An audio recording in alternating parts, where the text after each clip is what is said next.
Hi everybody, how's it going? I hope you're having a really wonderful day and welcome to my first beauty tutorial. So I have been planning on doing these tutorials for quite some time, and one of the big benefits of having this pandemic shutdown experience is that we get to do some of those things that we've had on our list for forever, So of course I chose to start with the brows because if you know me very well at all, you know I am totally a brow person, right? I know it's my job as like a hairdresser to say that the hair on our head is the most important hair in the world, but I actually secretly, I believe it's the brows, right? So, if these are the windows to the soul, this is how we invite people in. So there's a couple different things that go into this. There's shaping guidelines that are there, and then there's like the options that we have for what we're going to do or not do. I feel like it's a cool thing to offer people right now because not everybody can go see their beautician or their waxer or whoever they go to for that. So I want to give people some insight so we don't have any at-home mistakes, right? For those of us that are old enough, we've already worked long and hard to recover from the 90s and the 2000s, and we don't want to set ourselves back any further. There's going to be a part in this video later where you're going to see me without my brows on, which is a really vulnerable thing for me to do, to be totally honest. And you'll be able to see, like, I am in a process of regrowth that is very long. Some people will say that you can't grow your brows back. I refuse to believe that because I'm super stubborn. And I think that I can just, like, with enough willpower, make anything happen. So I wash my stuff off and I put a little, like, growth enhancer on there every night, and that's like me like willing it to come back, and it is coming back, but it's really gappy and it's really funky, and they still have not recovered from those previous decades. I also want to say that I just want to sort of put this blanket concept out about what I think the relationship between us looking like we look as we are versus like all of these like beautification things that we can do, and where I think the balance of that ideally falls. I think that I am against what the industry is doing, which is, both the beauty industry and the fashion industry, which again, if you know me, you know I'm involved in both. Both of those industries do something that I very much so don't agree with, which is they create an entire business of brainwashing us to believe we're not good enough so that they can profit immensely off of that, created insecurity. On the other hand, I think that, if we were all Brooke Shields living in the Blue Lagoon, we'd all look fucking amazing all the time, but we're not. We have to live in all this like grime and disgustingness and, stress and exhaustion and pollution and all this stuff, and it makes us not look our best, and so for that reason we get to buffer that somewhere a little bit. Also, how we look does affect the world around us, and it affects how we feel about ourselves. So to me, I think that taking a few steps and having some tools in your tool belt, some quick easy things you can do for your own self to sort of not just demonstrate self-care, but optimize the ability to move through our day with confidence. I have a unique experience. I work in front of a mirror. If I have to sit there in front of a mirror all day and watch myself like slowly look more and more exhausted, I'm not going to feel as good. If I can look in the mirror and be like, all right, yep, my brows are on, I'm still cool, it's going to help keep me going, and I can remember, being a college student and going to school in my pajamas and a, top knot or whatever. And I felt fine about that until I walked past the bathroom mirror in the middle of my day and I was all, ugh, and that can really knock you down a peg. So I feel like it's cool to have some information and to have some tools so that we do a couple things so we can feel kind of good about ourselves, but we don't go so far in the pendulum that we feel, enslaved by it, or we buy into all this extra shit that's not necessary. We're not trying to like carve our face into a face that isn't ours on a daily basis. And I observe from working with so many women that there tends to be this big gap where it's like either you just don't do anything or it's a super big part of your day and it's way too important. And I'd like to sort of like, nudge people towards that middle ground. Like, this is what I look like. I still look like me. That's fine. And I'm cool with that. But yes, I put my fucking brows on because that makes me feel just like a little bit better and it's not intense, So that's my spiel about that, in case you were interested in how I feel about it. So to talk about the brows, first and foremost, what I want to do is, if you're at home and you are having to tweeze your own brows right now, is I want to help guide you about what the shape ideally should be of the brow, so that you don't get too close to that magnifying mirror and make some big mistakes, right? So first and foremost, hold on, I'm gonna just comb this guy up. As they're growing in, I'm like holding on to him for dear life, but I've got like a rogue one. So here's our guideline. You can use a pencil or a chopstick or any kind of stick-like thing. This is what we're working with. We've got the beginning line here starts with the outside of the nostril. It goes right past the inner corner of the eye, and where that ends, that's where your brow starts. The high point of your arch is, again, from the outside of the nostril through the center of the eyeball to your brow line. That's where your high point of the arch is. And then the end of the brow is from the nostril past the outer corner of the eye. And, you know, again, this is where the brow comes to its final point. So for people's different face shapes, you're going to have two other characteristics that you want to be attentive to. One is, where is the best hair growth at? So in terms of how high or how low you go, that I feel like needs to be based on the hair density, that your body's natural hair density is going to tell you where that is.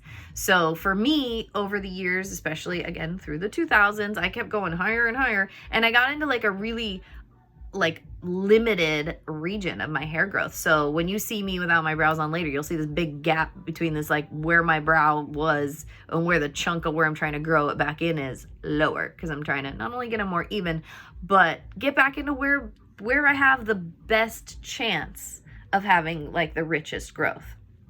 The other thing is, the shape of our natural like bone structure is going to tell you how curved it's going to be, if it's going to be more round, if it's going to be a little bit straighter. Like, you know, the back part of the brow, the past the arch part, should come a little above that bone area. So like, you know, here's my little brow bone right there. So I'm getting right up and over it, not crazy up and over it, but just right past it. So I get that little bit of where I'd put like a highlighter or whatever, you know, just a little right there.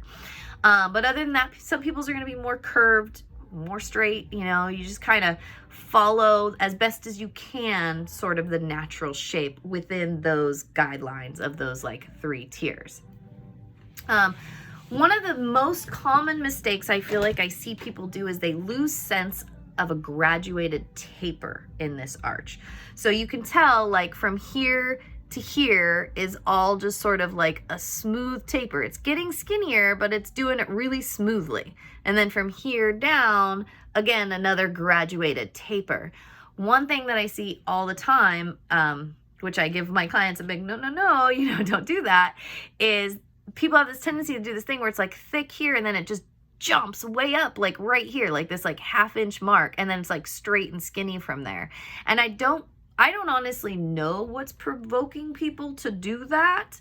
I think I can only assume that maybe they just don't know where the arch is, and they're just like, I'm supposed to get it skinnier, you know, like I don't actually know what provokes people to do that. But I want to express caution. Try not to do that. Try to find a smooth arched line on top and another smooth arched line on the bottom. You know, you got 2 lines, they're basically mimicking the same shape. It's just they're going, you know, they're not running parallel, you know. So that's what I'd say about the shape. So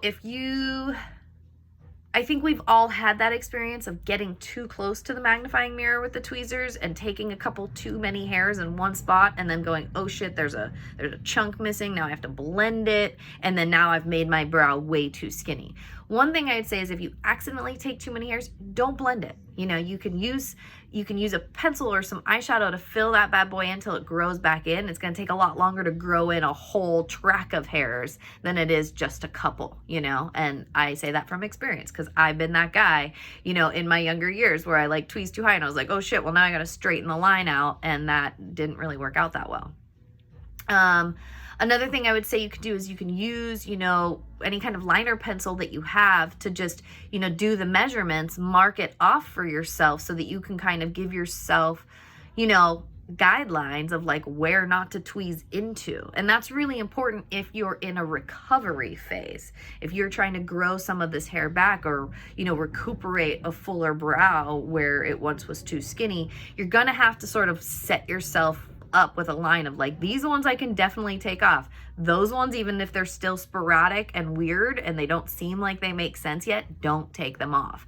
And again, when you see my brows off later, which I still hate is gonna happen, you'll see that it's cockamamie, you know what I mean? Like I said, there's a gap, this, you know, they're all uneven, there's all this stuff going on, but I just have to be patient with that. I just have to let those slowly come back, as, you know, as slowly as they're going to, until I don't have to anymore, you know? And ultimately, because of my aesthetic and my coloring, a little dusting and a filling in is kind of always going to happen, because even where my hair is, it's still not very, it doesn't grow in very dense. So a lot of skin shows through, and that skin showing through makes them lighter than I want them to be. So when it comes to outside of, you know, maintaining them and tweezing them, the other thing that's going to happen is when it comes to, are we applying makeup to this? There's a few things to keep in mind. You can use a light powder of some kind of matte brownish shadow that matches your coloration, and you can use that just to give a little bit more definition. Like say you have lighter features and you have lighter hair, you can use a soft brown, or, you know, medium brown that's on, you know, not too dark. You can use a little bit of that just to create some definition. I find that blondes really, they have a tendency to just kind of lack definition, but they don't want to put these dark brows on. It's totally okay to use a lighter color and just add a little bit just to create some definition, just to create some contrast, right? The other thing is that nowadays, since brows are in, right, there's all these products out there, and some of them are great and some of them are shit, and there's just a ton to choose from. I'm not here to do like a product blog. I don't even really have super strong attachments to that. I have a tendency to use cruelty-free products as much as possible. That's like my main criteria, and from that, I'm fairly experimental. I have used some of the heavier, like long wear creamy things, and then I read later on that they sort of suffocate the follicle, and my main goal is for my follicles to be healthy and happy and growing. So I have backed off from that. I've always had a preference towards an eyeshadow powder and a brush than a liner, because it just doesn't feel as stampy, and it feels a little bit more forgiving. If I accidentally get the powder in the wrong spot, I can just wipe it off really easily. I don't have to like go wash my face again, you know? So to me, I think that that's a little easier. And if you are using one of those heavier long wear things, I would just recommend make sure you wash it off at the end of the night. Don't try to get 2 days out of your brows unless you have to. I don't know, maybe, you know, if it lasts through the walk of shame occasionally, that's a-okay, but go home and wash it off then, you know, however it works for you. So what I'm going to do is I'm going to go ahead and take my brows off, and you're going to get to see me without my brows, and then you can see me put them on, and I'll add a few more tidbits. And essentially, I just hope that this was informative and helpful in the event that you needed that. And if you have any questions, please reach out to me. I'd love to be able to help in any other way that I can. Okay, thanks. See you guys in a bit. Okay, are you guys ready? Because I'm going to put myself on blast right now. Ta-da! So this is me without my brows on, and just to put it into perspective, let's just imagine that you are a client in my chair and you're sitting there. Are you going to listen to me with as much confidence as you do when my brows are on? Probably not, you know. I've used a lot of different techniques. I've used a lot of tools. The ones that I have right now, and it just happens to be what I have right now, is this little ARDELL pack, and it's a little 4-pack. I don't really use either one of these, but I think it just comes with that because people with different coloring are going to need various ones. So I use this lighter one as kind of my base, and then I go back in with this darker one in like a more feathered kind of method to create a little bit of dimensionality to it, so it doesn't seem like such a stamp, you know. I have a tendency to like the powders, like using an eyeshadow powder better than say a liner. This particular set also comes with this wax grooming pencil, so I do that in between. Like I lay the base color down, then the wax pencil, and what that does is that kind of locks in that base color, but it also creates a foundation for me when I go back in with the darker color to have more more refinement in that sort of like hash strokey thing that I do to kind of have a little bit more of a natural look. I feel like if you are new to putting your brows on or doing any kind of enhancements, it might be good to go through those markings that I was explaining earlier, so you can kind of like give yourself like a little dot point of like where to go to. The other thing I would say is also, if you're brand new or haven't done this much, or it makes you feel a little uncomfortable, recognize that however much you put on there, you know, like experiment with some different colors, but however much you put on there, don't sit there like a foot away from the mirror and like go judging it based off that. It's gonna look really intense, it's gonna look really unnatural. Give it about 30 minutes to an hour, let it settle in, and then look at it from a distance, or take a photo of yourself and look at that, because really that's a way better, it's much more indicative of how the rest of the world is going to see you. And, you know, essentially when we take steps like this, it's sort of twofold. We're trying to have an effect on how we see ourselves throughout the day, or how the rest of the world sees us. And like I said, it's, if I were to go to work like this with sort of like my basic like little 5-minute face on and not my brows and hadn't done anything with them, it just wouldn't, you know, I'm not going to have the same effect. I'm not going to elicit the same sense of confidence from people without that. Okay, so I'm gonna do this little process real quick. And, you know, as anything goes with like an at-home habit, you know, whether it's your makeup or your hairstyling or whatever, as anything goes, the more times you do it, the more it just becomes really easy, you know? So now for me, throwing my brows on, it might sound like a lot. There's 3 steps, you know, but it's not a lot at all, and it takes almost no time, you know, as you will see. I do have a tendency to start on my left side, and I think it's because I've got this like, this right side has like sagged more and more as I've gotten older, so I'm trying to like even them out a little bit so I can kind of match my left to my right a little bit easier. But it also just seems like that's my hand's habit. So real quickly, I'm just like kind of dusting in some color for the base of this. And, you know, there was a time where this was all I did. I just had the one color and I just did this.